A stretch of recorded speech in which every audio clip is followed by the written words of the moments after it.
যেতিয়া কোনোৱে অৱহেলা কৰে তেতিয়া যিটো কৰা উত্তম সেইটো হৈছে বুক ডাঠ কৰি বুক ফুলাই চলাফিৰা কৰা। যিজনে তোমাৰ খিয়াল ৰাখে, তোমাক যত্ন কৰে, সেইজনক কেতিয়াও অৱহেলা নকৰিবা, কাৰণ অৱহেলাই মানুহৰ মনত বহু যন্ত্ৰণা দিয়ে।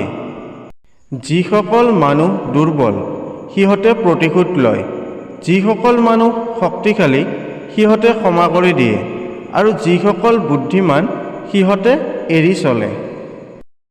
তুমি কিহৰ বিৰুদ্ধে আছা, আনে তোমাৰ বিৰুদ্ধে কি কয় তাত তোমাৰ মনোযোগ দিয়াৰ প্ৰয়োজন নাই।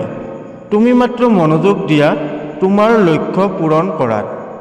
জীৱন মাথো এটা, মাত্ৰ এবাৰহে পোৱা যায় সঁচা, কিন্তু এই জীৱনতে কৰিবলগীয়া বহু আছে। সেয়েহে বেয়া দিশবোৰ অৱহেলা কৰা আৰু ভালৰ পিনে আগবাঢ়ি যোৱা। এনে কৰিব পাৰিলে এই জীৱনটোৱে তোমাৰ বাবে যথেষ্ট।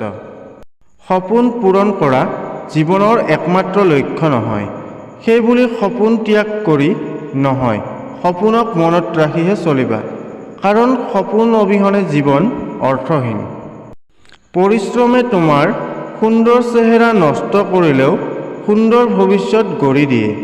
সেইবাবে ব্যৰ্থ হ'লেও ভাঙি নপৰিবা, পৰিশ্ৰম আৰু দুগুণ বঢ়াই দিবা। কেতিয়াও ভাঙি নপৰিবা। পৃথিৱীত যিবোৰ তুমি হেৰুৱাবা সেইবোৰ তুমি উভতাইও পাবা আন এটা ৰূপত।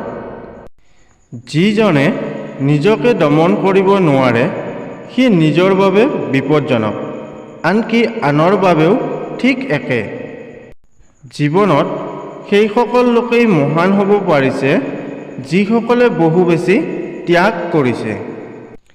তেনেকুৱা প্ৰেম নকৰিবা যি প্ৰেমে মাথো তোমাক কন্দুৱায়। প্ৰত্যেক মানুহেই প্ৰেমত পৰে, কোনোবাই প্ৰকাশ কৰে আৰু কোনোবাই নকৰে। সম্পৰ্কটো ভাল কৰাৰ বাবে বহু চেষ্টা কৰি গ'লোঁ, কিন্তু যেতিয়াই মই তোমালৈ ফোন কৰোঁ তুমি মোক বেয়া ব্যৱহাৰ কৰা। প্ৰেম বা ভালপোৱা এনে এটা বস্তু যিটো সৰুকালত ফ্ৰীতে পোৱা যায়, যৌৱনত অৰ্জন কৰিব লাগে আৰু বৃদ্ধ বয়সত ভিক্ষা কৰিব লাগে।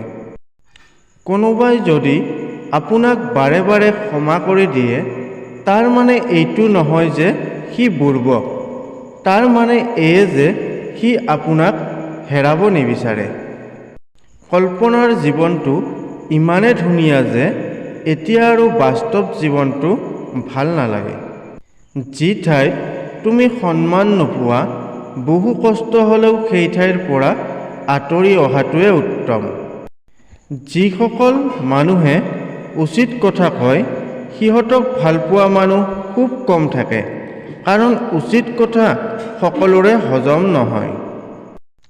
দুখীয়া আৰু মধ্যবিত্ত ঘৰৰ অভিভাৱকসকলক টেনচনে বহু ৰাতিলৈকে জগাই ৰাখে আৰু দায়িত্বই সিহঁতক ৰাতিপুৱা সোনকালে জগুৱাই দিয়ে টোপনিৰ পৰা।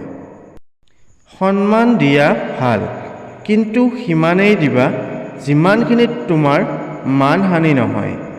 গুৰুত্ব দিয়া ভাল, কিন্তু সিমানেই দিবা যিমানখিনিত নিজৰ যোগ্যতা কমি নাযায়।